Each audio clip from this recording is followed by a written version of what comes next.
নমস্কার বন্ধুরা, মাম্পিস কিচেনে আপনাদের সকলকে স্বাগত জানাই। আজ এসে গেছি একটা মাছের রেসিপি নিয়ে। একদম নতুনত্ব, অন্যরকম, খুব কম উপকরণে খুব স্বাদের একটা মাছের রান্না। দেখে নিন, নিয়েছি কাতলা মাছ এখানে। আর তার আগেই একটা মশলা রেডি করে নেবো। এখানে আমি অনেকটা ধনেপাতা নিয়ে নিয়েছি, রসুন নিয়ে নিয়েছি আর কাঁচা লঙ্কা নিয়ে নিয়েছি। তা এইটা আমি মিক্সি জারে দিয়ে ভালোভাবে পেস্ট করে নেব।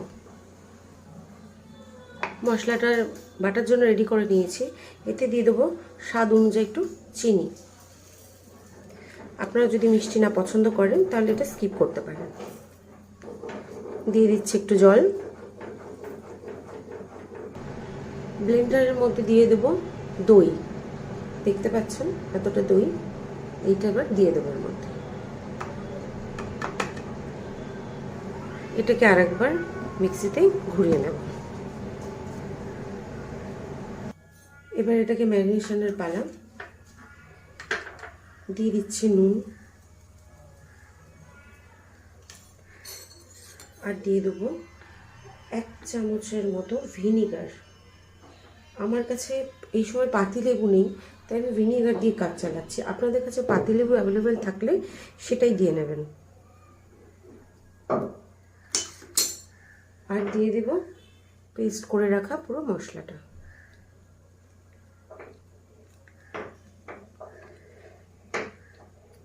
আর কিচ্ছু এর মধ্যে যাবে না। এটাকে সুন্দর করে মেখে আধা ঘন্টা এইভাবে ম্যারিনেশনে রেখে দেবো।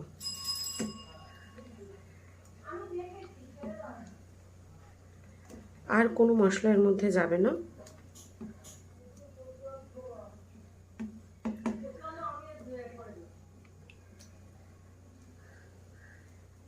ব্যাস, এইভাবে আমি আধা ঘন্টা ঢাকা দিয়ে রেখে দেবো।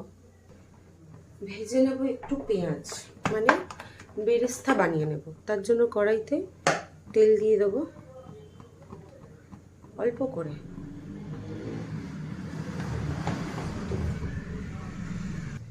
তেলটা গরম হয়ে গেছে, পেঁয়াজটা দিয়ে দেবো।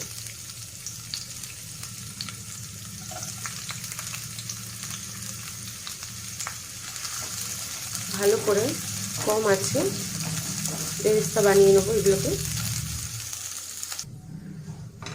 আমার বেরেস্তা ভাজা হয়ে গেছে, দেখতে পাচ্ছেন। এবার আমি এটাকে তুলে নেব।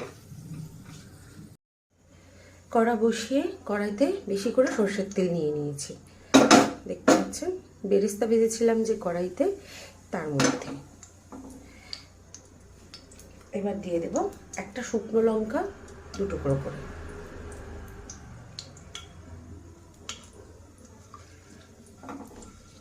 তেলটা একটু বেশি নিয়েছি, কারণ মাছটা ভাজা নয়, কাঁচা মাছ। আর এই তেলের মধ্যেই রান্নাটা হবে পুরোটা। আর তো কোনো মশলা দিইনি, আপনারা দেখলেনই।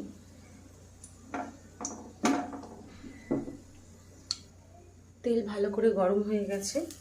এবার ছেড়ে দেবো মাছগুলোকে একে একে, ঠিক এইভাবে তুলে দিয়ে দেবো।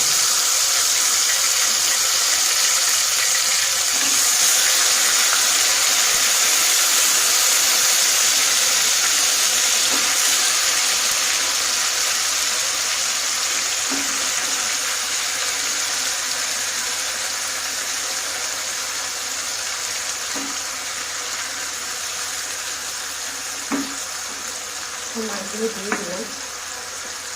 এবার যে ম্যারিনেট করা মশলাটা, পেস্টটা, সেটাও পুরো উপর থেকে দিয়ে দেব।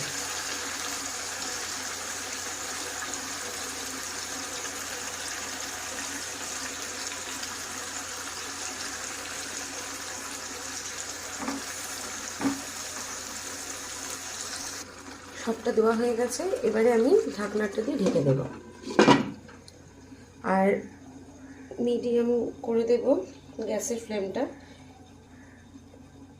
দিয়ে। এটা আমি 20 মিনিট হতে দেবো।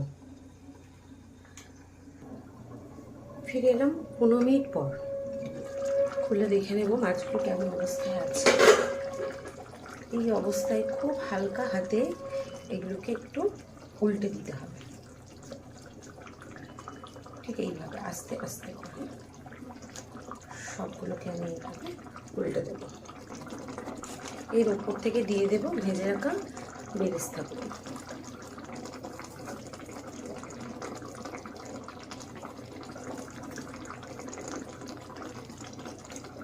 দিয়ে আরও 5 মিনিট আমি ঢেকে এটাকে রান্না করব।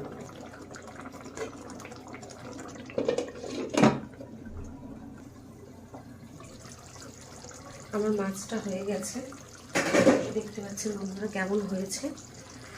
ঠিক এই রকমই হবে। একটা সুন্দর গন্ধ বেরিয়েছে, খুব সুন্দর একটা ধনেপাতার ফ্লেভার, একটা গন্ধ বেরিয়েছে। আর কতটুকু উপকরণ দিলাম সবাই দেখলেন, কীভাবে করলাম সেটাও দেখলেন। তো এইভাবে বানিয়ে নিশ্চয়ই বাড়িতে খাবেন, আশা করি খুব ভালো লাগবে, খুব পছন্দ হবে। আমার মেয়ে তো ভীষণ পছন্দ করে এই রান্নাটা, এর আগেও আমি 2বার করেছি, আর আজকেও ওর কথা শুনেই করলাম। ও খেতে চাইলো যে মাম্মি ওরকমভাবে রান্নাটা করো আজকে, তাই করলাম। তো সবাই রান্না করে খেয়ে নিশ্চয়ই জানাবেন কেমন হয়েছে রেসিপিটা। এখনের মতন টাটা, আবার আসবো অন্য কোনো ভিডিও নিয়ে।